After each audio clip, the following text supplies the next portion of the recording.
Yeah, so we can do some exercise first of all about simple calculations. And so first of all, let's look at this one. Now it's White's turn. And do you have any ideas? You can think for a while, and then I'm gonna call you.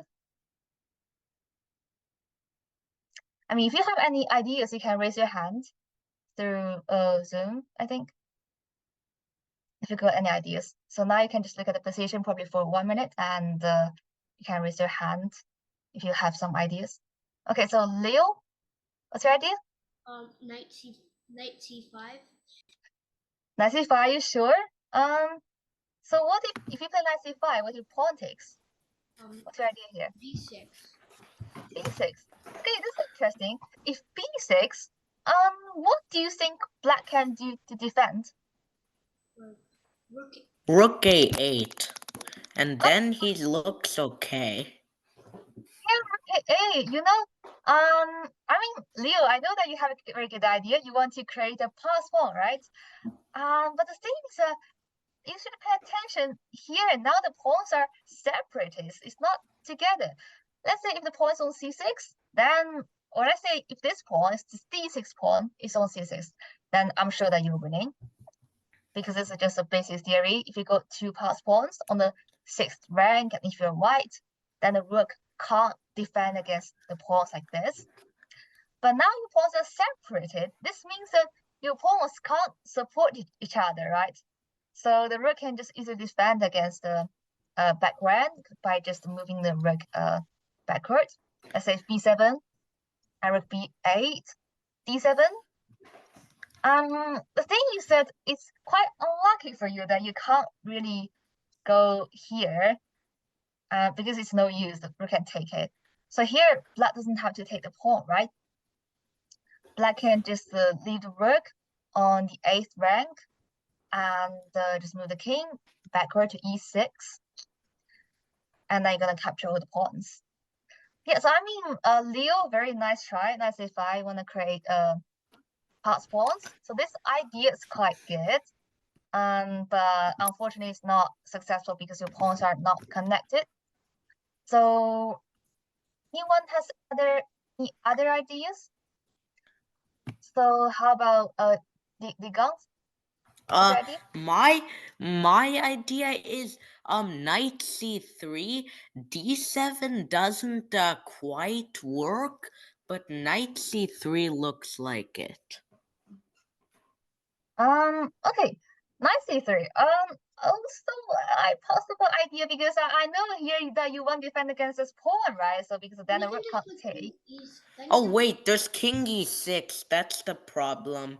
Oh yeah. What about d7 instead? d7. Yeah. If rook a8, knight d6.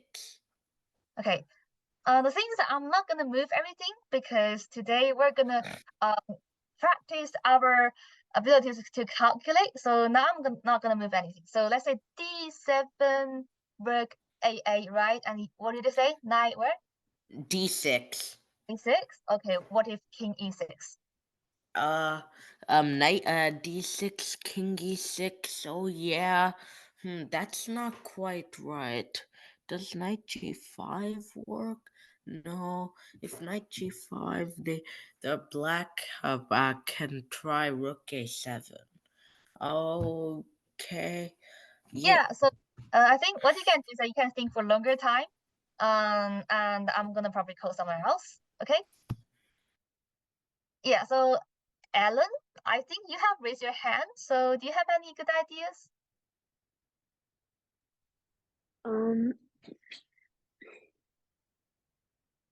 I was thinking b6, d7 too. Okay, d7 and rook a8 is obvious, right? It's the only move, otherwise the pawn's gonna promote. So do you have any idea after d7 and rook a8?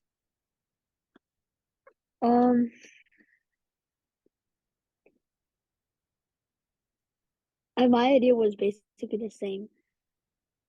Okay, so d7, rook a8, knight d6, check.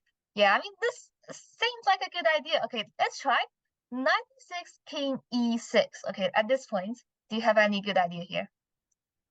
I think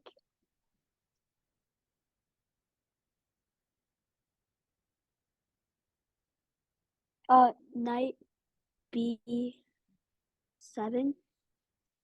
97. This is a good idea because you want to support a pawn to promote. But the thing is that the king is already on e6, and so if you play knight b7, the king is gonna take the pawn on d7. Oh. Okay, so let me ask a question. How many of you can see the position after 96 king e6? How many of you? If you think that you can see the position after king e6 clearly, can raise your hand. Okay, Leo can see the position clearly. Okay, so probably now what I'm gonna do is that I'm gonna move everything. So the thing is that probably if I move to that point, you're gonna see everything. Okay, so let me move it. D7 seems to be a good idea because, you know, if you don't play it, then black's gonna defend against a pawn, and probably you don't have a chance to win. D7 is a quite good idea, and this is the only move, rook A8, to defend against a pawn and push into D8. And then 96. I mean, this also looks like a good idea because if you don't check now, the rook is gonna go to d8, right? Defending against the pawn. So 96, king e6. So this is the position we should talk about, right? So at this moment, do you have an idea of Knight what c4 knight c4? or Knight c4, okay. Still, I'm not gonna move it because you need to. I'm gonna kind of push you to practice your calculation. So knight c4 is a quite interesting idea. So knight c4, what do you think black should play now?